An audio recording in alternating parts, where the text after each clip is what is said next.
Hello అండి, welcome to Srilatha's kitchen అండి. ఈరోజు శ్రీలతాస్ కిచెన్లో మనం చూడబోయే ఇంట్రెస్టింగ్ హెల్దీ డెలిషియస్ రెసిపీ ఏంటంటే తర్బూజ్ జ్యూస్ అండి. వేసవి కాలంలో మన ఒంట్లో ఉన్న వేడిని తగ్గించి తక్షణమే మనకి శక్తినిచ్చే మంచి జ్యూస్ రెసిపీ అండి. మనకి చాలా హెల్దీగా డెలిషియస్గా ఉంటుంది. సింపుల్ ఇంగ్రీడియంట్స్తో మనం సింపుల్గా ప్రిపేర్ చేసుకోవచ్చు. మనకి పిల్లలు ఎక్కువగా ఎండలో తిరుగుతూ ఉంటారు కదా, వాళ్ళు ఎండలో నుంచి వచ్చినప్పుడు కానీ లేదా పెద్దవాళ్ళు కూడా బయట ఎండలో నుండి వచ్చినప్పుడు కానీ ఇలా ఒక గ్లాస్ తర్బూజ్ జ్యూస్ ఇచ్చామంటే ఒంట్లో ఉన్న వేడి మొత్తం తగ్గిపోయి వాళ్ళకి తక్షణమే మనకి ఎనర్జీ అనేది వస్తుంది.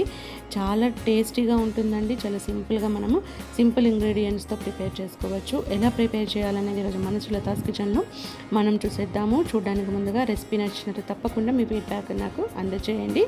రెసిపీ చేయడానికి నేను ఇక్కడ తర్బూజుని తీసుకొని శుభ్రంగా వాష్ చేసుకొని దీన్ని 2 హాఫ్ పార్ట్స్ కట్ చేస్తున్నాను. ఇలా మనం కట్ చేసుకున్నామంటే ఈజీగా దీనిలో ఉన్న గుజ్జును మొత్తం తీసుకోవచ్చండి. ఈ విత్తనాలను మొత్తం ఇలా ఒక స్పూన్తో తీసేసుకోవాలి. ఇలా స్పూన్తో మనం ఈజీగా తీసుకోవచ్చు. చాకుతో మనం ముక్కలుగా కట్ చేసుకోవాల్సిన అవసరం లేదు, ఎందుకంటే దాన్ని మనం జ్యూస్ చేసుకుంటాం కాబట్టి. ఇది మొత్తం కూడా విత్తనాలను తీసేసుకొని స్పూన్తోనే ఈ మధ్యలో ఉన్న గుజ్జు పాటునంతా కూడా తీసేసుకుందాం. ఇలా స్పూన్తో తీసామంటే చక్కగా మనకి ఊడొచ్చేస్తుంది అనమాట. స్పూన్తో మొత్తం ఈ గుజ్జును మొత్తం తీసుకొని ఒక మిక్సీ జార్లోనికి మనం ట్రాన్స్ఫర్ చేసుకోవాలి. ఈ మొత్తం గుజ్జును కూడా తీసేసుకొని ఒక మిక్సీ జార్లోనికి వేసుకుంటున్నాను. అంతా కూడా గుజ్జును తీసుకొని వీటిని మనకి బయట పడేసేయచ్చు, లేదంటే దేనికైనా యూస్ చేసుకోవచ్చు. ఇలా వచ్చినటువంటి ఈ గుజ్జులో ఒక 3 to 4 టేబుల్ స్పూన్స్ వరకు మనం షుగర్ని యాడ్ చేసుకోవాలండి. నేను బ్రౌన్ షుగర్ వేసుకున్నాను. వాటర్ ఏమి యాడ్ చేయకుండా ఇలా జ్యూస్ లాగా ప్రిపేర్ చేసుకొని పక్కన పెట్టుకోవాలి. ఇప్పుడు ఒక 3 to 4 టేబుల్ స్పూన్స్ సగ్గుబియ్యం తీసుకొని శుభ్రంగా కడిగి నానబెట్టుకొని ఉంచుకోవాలండి. ఇలా నానబెట్టుకున్న సగ్గుబియ్యంని స్టవ్ పైన పెట్టి ఒక 2 minutes పాటు కుక్ చేసుకోవాలి. 2 minutes పాటు దీన్ని బాయిల్ చేసామంటే ఇలా చక్కగా ట్రాన్స్పరెంట్గా మారిపోతాయి. ఇలా ట్రాన్స్పరెంట్గా మారిన తర్వాత వీటిని స్టవ్ నుంచి తీసేసి చల్లారనివ్వాలి. ఇది చల్లారే లోపు మనం మిల్క్ని కూడా రెడీ చేసుకుందామండి. దీన్ని దించేస్తున్నాను. ఇప్పుడు ఒక పెద్ద బౌల్ తీసుకొని ఒక 1/2 లీటర్ వరకు మిల్క్ని యాడ్ చేసుకోండి.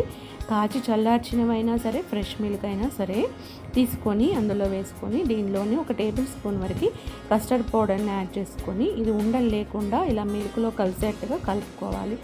ఇలా కలుపుకున్నటువంటి ఈ మిల్క్ని స్టవ్ పైన పెట్టేసుకొని మనం దీన్ని చక్కగా బాయిల్ చేసుకోవాలి.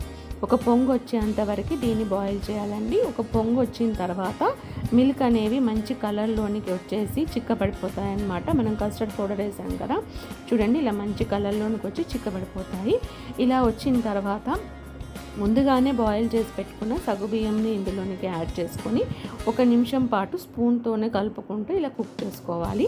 తర్వాత ఇందులోనే 3 to 4 టేబుల్ స్పూన్స్ వరకు షుగర్ని కూడా యాడ్ చేసుకొని షుగర్ అంతా మెల్ట్ అయ్యే వరకు కలుపుకుంటూ దీన్ని 1 నిమిషం పాటు బాయిల్ చేస్తే సరిపోతుంది. స్టవ్ కట్టేసి దీన్ని అంతా చల్లారనివ్వాలండి. చల్లారిన తర్వాత మన యొక్క ముందుగానే గుజ్జు చేసి పెట్టుకున్నాం కదా, జ్యూస్ తీసి పెట్టుకున్న తర్బూజ్ జ్యూస్ని అంతా ఇందులోనికి యాడ్ చేసుకోవాలి. ఇందులోనికి యాడ్ చేసుకొని స్పూన్తో ఇలా అంతా చక్కగా కలుపుకోవాలి. ఇదంతా కలిసిపోయిన తర్వాత డ్రై ఫ్రూట్స్ని ఇలా ముక్కల్లాగా కట్ చేసుకొని యాడ్ చేసుకోండి. ఖర్జూర ముక్కలను కూడా వేసుకోవచ్చు, డేట్స్ని కూడా.